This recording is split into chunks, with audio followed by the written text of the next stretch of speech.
HBO wants to be the first one to show your film. They'll pay you for that privilege. The next person is going to pay you a little less because they weren't the first one. You know, so be wise about where you go to first. Your traditional channels will still pay you more than your online streams.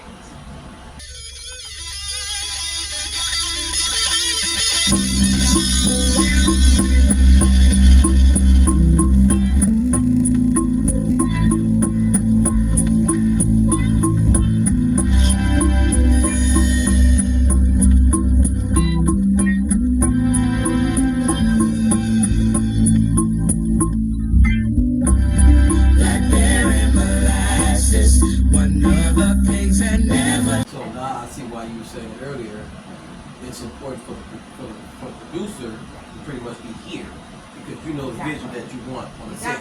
So this is essentially where you put it together live. Because it's like, think about how you currently work with, like, you film something and then you bring it into an editor to refine it. Right. We're doing that edit stage live right here. Yeah.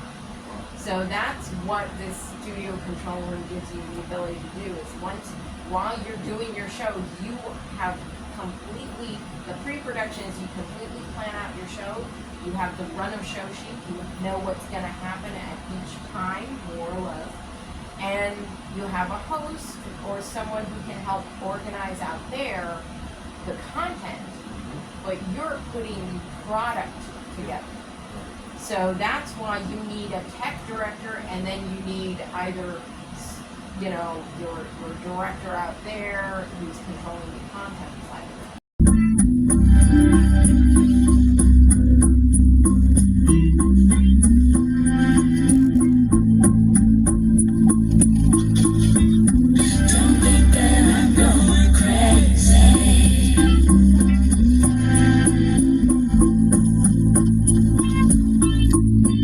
So example, we did a live dance competition show here. So we had a panel of judges coming in over Zoom. We had live dancers in the studio, and then we had dancers coming in from around the world, from Japan, from Brazil, over Zoom. So we had to control all of that. We had to control the Zoom client when it came in. We had to control when we went live to studio. If we needed to do a picture-in-picture, like maybe we have the studio camera showing the dancing, and then we have the judges to the other side so you can see them live together. You can put together really complex shows here, but that was like something we did after we had done years and years of other productions, to where we could figure out the logic. We knew all the elements coming in, and then we still did a run of show sheet, so we knew what needed to come in at what time. And I'll kind of show you a template of that.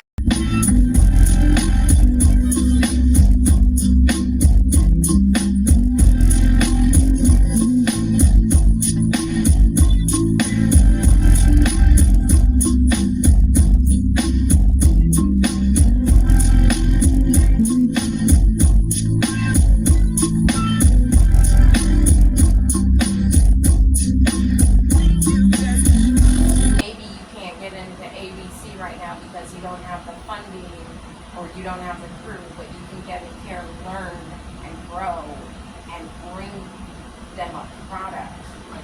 Exactly. And once you're in, then you're on that pathway and you're starting to grow, and it's like a domino effect. It just starts taking off. So if I actually get into Paramount, ABC, NBC, one of those networks, and I expect to respect it. Now I got in. Come on, ride with me. You know, everyone says that. I'm like, remember me in the Oscars. Yeah, right. But you know, but that's the thing. I got some great news that I heard that a person I trained in audio got a job at UGM. Oh. And he said I wouldn't have been able to get that job unless I got that training. Yeah. I love hearing that, because I'm like, it does make a difference when you do it. Right. And that's the whole point.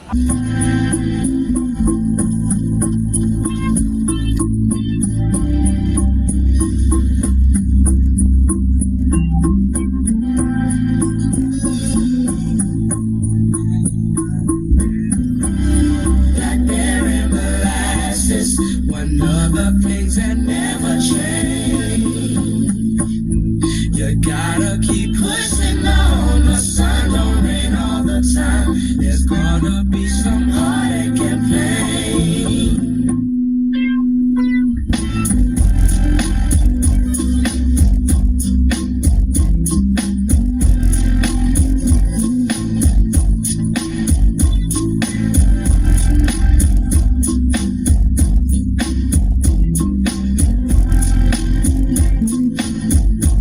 When we do shows here, because we're the public access station, we also get a lot of stuff submitted to us by producers.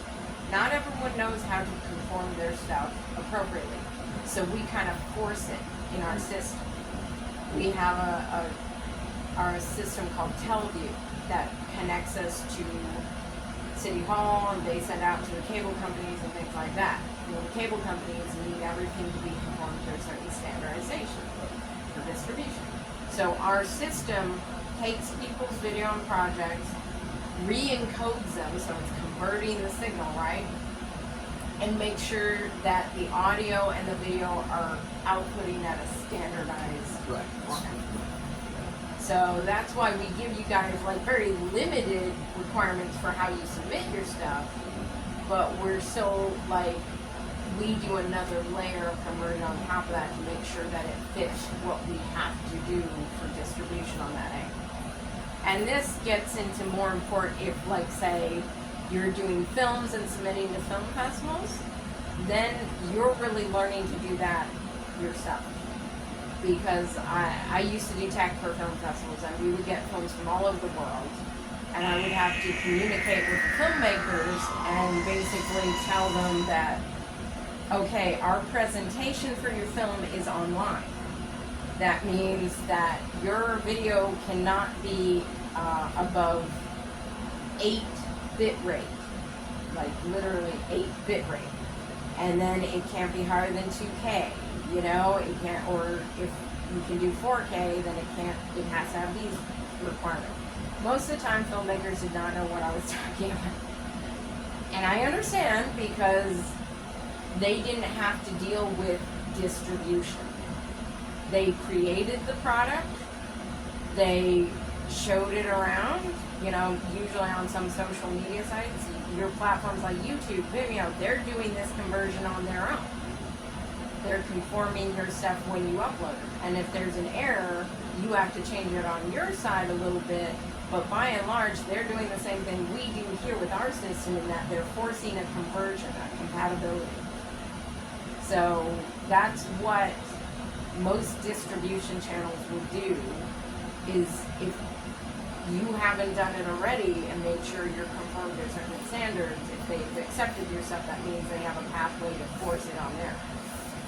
So now film distributors might not be as accommodating. You know, you may have to really learn that side of it, signal pathways, conversions, scaling, to get to different levels in the industry.